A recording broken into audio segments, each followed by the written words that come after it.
Monsun Timur Laut. Daripada kita berbicara berkenaan situasi semasa banjir di beberapa negeri yang terjejas ini, kita juga ingin berbicara berkenaan situasi bagi menghadapi banjir ini, iaitu bagaimana untuk menangani trauma kehilangan akibat bencana banjir. Jadi untuk kita mengupas berkenaan topik kaunseling ini, kita bersama dengan Siti Fatimah binti Abu Bakar, Ketua Pengarah Kanan Psikologi Kaunseling Jabatan Kesihatan Negeri Kelantan secara dalam talian. Assalamualaikum Puan. Waalaikumsalam warahmatullahi taala wabarakatuh. Puan, di permulaan topik kita hari ini, bagaimana untuk mengatasi trauma sekiranya menjadi salah seorang bangsa ataupun terlibat dengan keadaan banjir dan sebagainya. Mungkin Puan boleh kongsikan bentuk-bentuk trauma yang mungkin boleh muncul ataupun terjadi sekiranya seseorang individu tersebut mengalami situasi banjir atau menjadi salah seorang bangsa banjir. Puan, silakan. Okey, kalau kita tengok sendiri kan, kita lihat kepada trauma. Apa sebenarnya trauma tu kan? Kalau kita tengok kat sini, trauma ni sebenarnya sesuatu yang berlaku, yang terjadi ke atas diri kita, peristiwa yang terjadi ke atas diri kita, di mana dia memberi kesan kepada diri kita, pengalaman yang sangat dahsyat, yang memberi kelukaan kepada diri kita. Orang kata renjatan emosi lah. Jadi dia memberi kesan lah kepada kognitif kita, fizikal kita, dan secara tidak langsung behavior, tingkah laku kita pun akan terkesan lah. Kalau kita tengok tadi kan situasi-situasi banjir di beberapa negeri, jadi biasanya orang yang mengalami trauma ni dia akan mengalami beberapa fasa, beberapa peringkat lah. Dia kena checklist diri dia lah. Dia tengok adakah dia ni dekat peringkat yang boleh meluahkan perasaan ataupun masih di peringkat yang menafikan. Betul, kenapa benda ni semua jadi dekat saya? Kenapa saya? Kenapa tidak orang lain? Ataupun ada yang mengalami gangguan, di mana kalau dia tengok cuaca dah gelap, dia akan timbul rasa berdebar-debar dekat dalam hati dia. Dia akan dah tak boleh tidur. Dia akan mengalami tekanan. Dan bila tekanan ni tidak diuruskan secara baik, itulah yang memberi kesan kepada diri dia. Dan kalau kita tengok reaksi orang-orang yang mengalami trauma ni, biasanya emosi dia akan terganggu lah. Nak pula dalam keadaan yang masih baru sekarang ni kan. Lepas tu dari segi kognitif dia pun dia akan bercelaru. Kalau kita tengok, dia pun tidak boleh berfikir dengan stabil sebenarnya. Dan dia akan mengalami, mungkinlah ada yang mengalami sakit-sakit badan, ada yang memberi kesan sampai tak tahu nak buat apa, rasa macam hanyut, rasa macam bukan hanyut arus air, hanyut diri dia. Dia merasakan diri dia tu tidak mungkin kalau kita tengok dia tu, mungkin dia tidak berada di fikiran dia tu, tidak ada bersama-sama dengan kita, walaupun dia ada sebenarnya di hadapan kita. Jadi dia kena, orang-orang yang trauma ni, dia kena identify dulu peringkat trauma dia yang mana. Biasanya yang selalu terkesan ni orang yang menafikan lah. Kenapa rumah saya hanyut? Kenapa semua barang-barang kesayangan saya hilang? Kenapa? Banyak sangat tanda soal yang dikemukakan lah. Yang terganggu tu tak payah cakap lah, memang banyak lah. Jadi benda ni semua dah jadi. Jadi kita kena melalui proses penerimaan lah. Proses penerimaan untuk kita bukan saja nak memulihkan harta benda, kehilangan-kehilangan. Ada orang kehilangan rumah saja, tapi ada orang kehilangan orang-orang yang dia sayang. Jadi memberi kesan dan trauma yang lagi mendalam sebenarnya. Okey? Kalau kita tengoklah,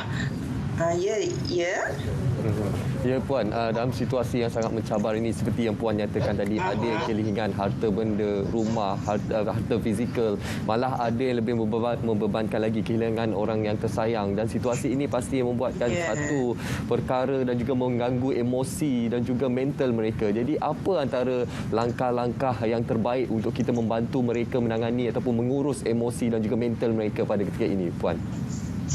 Okey.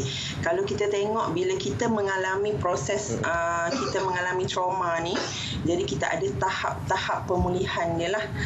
Yang pertamanya kita melihatlah kepada diri kita, kita sedar tak apakah kesan-kesan trauma terhadap diri kita yang menjejaskan kehidupan kita. Adakah dia memberi efek kepada rutin harian kita? Kita kena sedar akan kesan-kesan tersebut lah. Lepas tu kita cuba tengok sejauh mana diri kita boleh berfungsi dengan baik lah. Dan kita cuba hadap permasalahan yang kita hadapi. Contohlah sekarang ni musim banjir kan. Kita cuba hadapi, bukan lari. Contohlah rumah kita nak bersihkan rumah kita. Tapi kita rasa macam kita tak boleh tengok. So kita cuba mengelak, avoid benda tu. Tapi dalam untuk kita menangani trauma ni, kita kena menerima. Tidak boleh melari daripada masalah. Maksudnya kena hadaplah. Menerima situasi ini adalah orang kata apa, ujian daripada Allah, dan kita cubalah buat sesuatu yang kita suka. Bila kita melalui fasa-fasa pemulihan tersebut, jadi kita cubalah, insya-Allah kita cuba beri masa kepada diri kita. Kita akan lebih pulih lah daripada biasalah. Sebenarnya dalam kajian pun dia menunjukkan sebenarnya orang yang mengalami trauma ni, dia boleh pulih sebenarnya. Cuma berikan dia sedikit masa lah. Normalnya dia pulih. Tapi kalau sekiranya kesan-kesan, contoh yang tak boleh tidur malam tadi, berdebar-debar, kalau memberi kesan sampai 3 bulan, so dia kena buat sesuatu lah kepada diri dia. Tips dia kan, mula-mula kita kena beri masa untuk kita menyesuaikan dengan keadaan yang baru. Kalau dulu rumah kita penuh dengan perabot, mungkin selepas ni akan berubah lah. Akan berubah. Jadi kita kena sesuaikan dengan keadaan yang baru. Untuk nak kumpul balik tu bukan senang sebenarnya kan, Syu? Bukan senang. Tak senang sebenarnya. Jadi diperlukan masa. Kita beri masa kepada diri kita. Kita beri masa juga untuk penyesuaian kita. Lepas tu kita cubalah mendapatkan bantuan. Bantuan daripada siapa? Bantuan daripada orang-orang yang kita sayang lah. Orang-orang yang dapat support kita. Orang-orang yang dapat memahami situasi kita. Faham apa yang kita hadapi. Dapat memberi sokongan secara tidak langsung lah. Dan yang ketiga ni, biasanya kita perlu meluahkan. Kita kan manusia biasa. We need somebody to talk. So kita perlukan seseorang untuk kita bercakap, untuk kita meluahkan. Tapi kalau sekiranya kita tak ada orang untuk kita bercakap, tak ada kawan yang dekat, family pun jauh. Sekarang banyak medium kan. Kita boleh call, kita boleh video call, banyak benda, kaedah dan cara untuk kita meluahkan perasaan.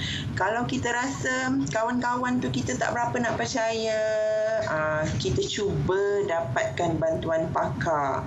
Kita dah luahkan dekat kawan baik kita, tapi kita rasa macam tak habis lagi. Jadi kita cuba dapatkan bantuan daripada pakar. Pergi jumpa dengan kaunselor, pergi jumpa dengan psikiatrik kalau ia sangat mengganggu diri kita dan pekerjaan kita lah. Yang seterusnya, yang kelima, cuba amalkan gaya hidup sihat lah. Buat deep breathing. Setiap kali perasaan tu datang, perasaan cemas, perasaan gelisah tu datang, kita cuba untuk tarik nafas dalam-dalam. Tarik nafas, tahan, kemudian lepaskan perlahan-lahan. Buat secara berkala, setiap hari, secara konsisten. Dalam kajian pun kata, kalau orang yang stres, orang yang dalam keadaan trauma macam ni, kalau selalu amalkan deep breathing, insya-Allah dia akan mengurangkan perasaan tersebut, mengurangkan tekanan tersebut lah. Dan yang keenam, kita cek balik rutin harian kita. Cuba tambah baik. Cuba tambah baik dan cuba kekalkan. Wujudkan rutin harian yang positif lah, yang dapat membantu diri kita untuk improve dari masa ke semasa. Dan biasalah yang terakhir dalam situasi trauma ni, kita kena mengelak daripada kita membuat keputusan yang besar, sebab pada ketika ini situasi emosi kita masih belum stabil lah. Okey.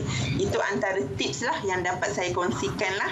Okey, terima kasih Puan Siti sama kita hari ini untuk berkongsi berkenaan topik kita. Sama. Bagaimana untuk menangani trauma untuk mereka yang menjadi ataupun terkena sebagai salah seorang mangsa banjir. Terima kasih sekali lagi Puan Siti Fatimah binti Abu Bakar bersama kita hari ini menerusi panggilan video.